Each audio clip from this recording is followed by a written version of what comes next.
Olá, humanos, tudo bem? Meu nome é Natália, sou professora de História e hoje aqui no nosso canal estamos com dois convidados super especiais. A historiadora, especialista em inteligência emocional Fernanda Leal, tudo bem? Tudo muito bom. E o historiador da arte, Vitor Crete. Tudo bom, Vitor? Tudo ótimo, obrigado pelo convite. Maravilha! E hoje nós estamos aqui para falar sobre cartazes de guerra. Vamos lá?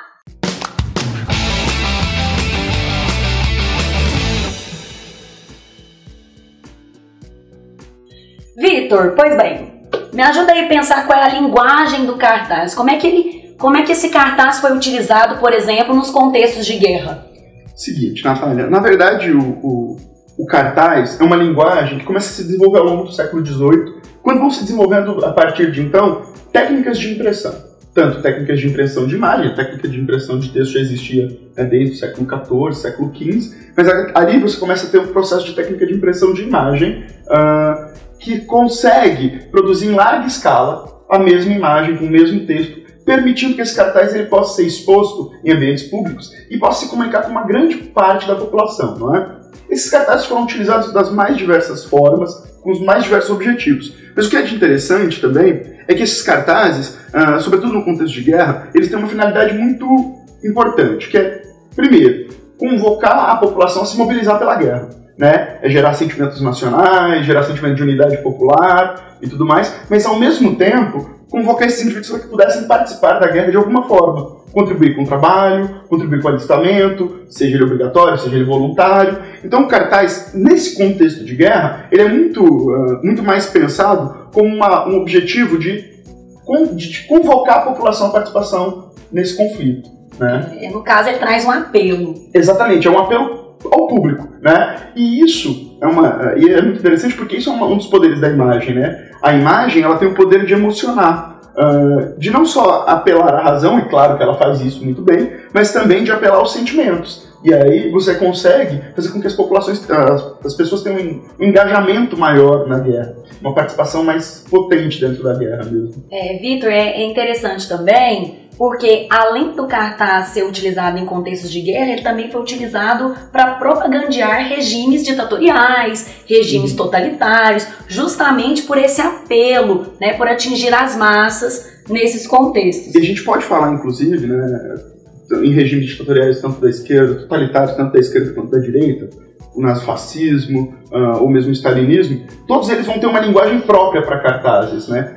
Se você pegar os cartazes, por exemplo, soviéticos, eles são muito bem pensados, muito bem elaborados.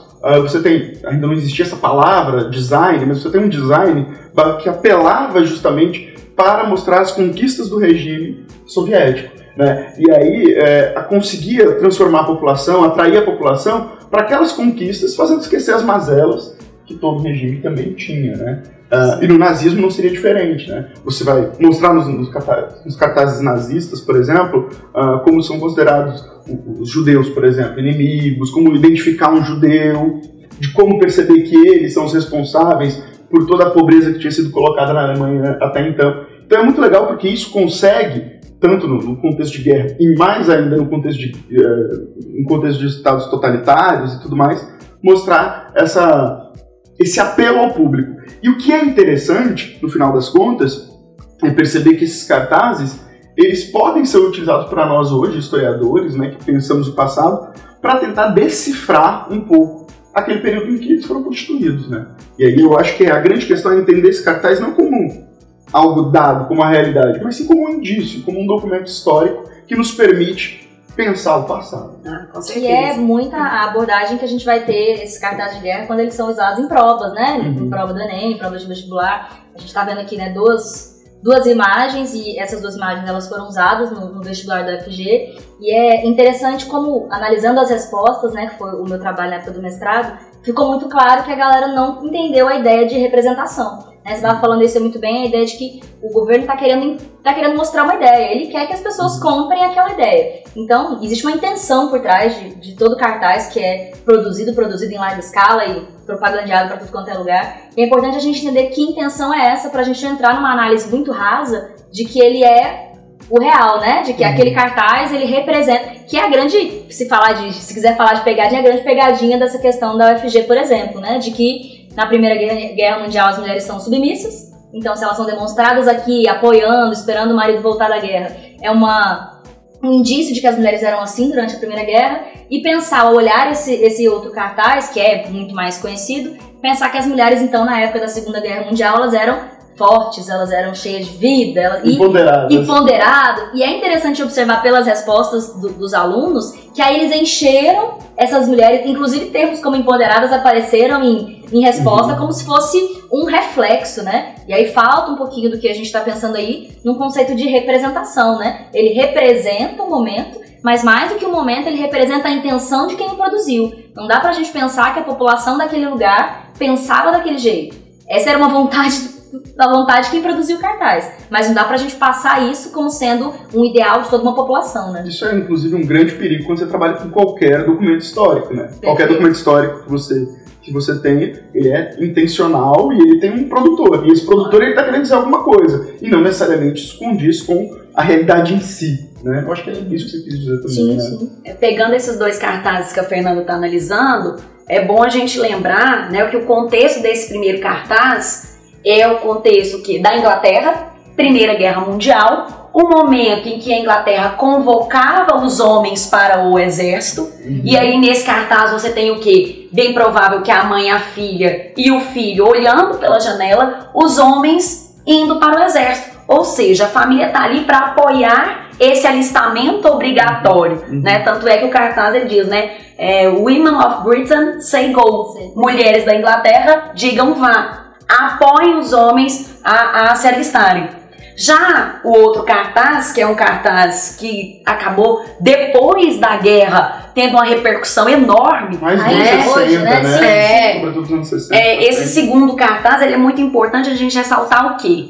Que na época da Segunda Guerra ele foi produzido nos Estados Unidos e ele serviu para atender uma indústria, a incentivar trabalhadores de uma indústria, né? E justamente naquele momento que muitas mulheres começavam a ir para o mundo industrial para atender as necessidades da guerra. Sim. E aí você só tem uma coisa que eu gostaria de chamar a atenção, é que um é um cartaz efetivamente público, o primeiro, e o segundo é voltado para um público específico, restrito. Então a linguagem, você pode até perceber, a linguagem é até mais simplificada no segundo. Sim. Né? Ele é menos cheio de detalhes, porque ele já é um público que conhece o contexto em que ele está inserido.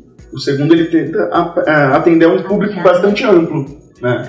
E como a gente disse aqui, né, a repercussão que esse cartaz ganhou pós Segunda Guerra, né, a questão do gesto da mulher, né, que depois foi até utilizado como uma questão de empoderamento mesmo pelo fato de ter colocado a mulher representada no mercado de trabalho. Não que na época que ele tenha sido feito, né, ele foi feito com esse objetivo. Né? Acho que vale lembrar sempre isso que o Vitor falou também, da perspectiva de como é que esse documento ele é utilizado, né, e como é que a gente deve analisar um documento histórico, e não esquecer disso, porque às vezes a gente está muito preocupado com a parte de conteúdo, e às vezes por uma perspectiva dessa você leva um tombo, e tanto por se esquecer que não é um reflexo da realidade, assim como qualquer fotografia, qualquer documento escrito, trata-se de um documento, e aí a gente vem aí a base da história para entender que existe uma intuição e pensar desse olhar mais amplo e não desse olhar direto.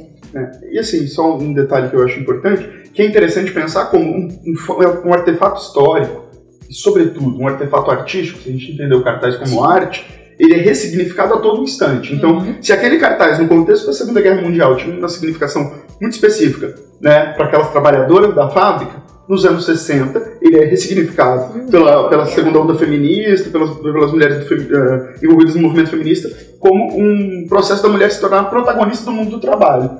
E hoje ele continua sendo interpretado dessa forma, o que é muito interessante, que não está errado, claro, porque é um processo de ressignificação. Mas essa interpretação, essa segunda interpretação, tem muito pouco a ver com o seu objetivo original, né?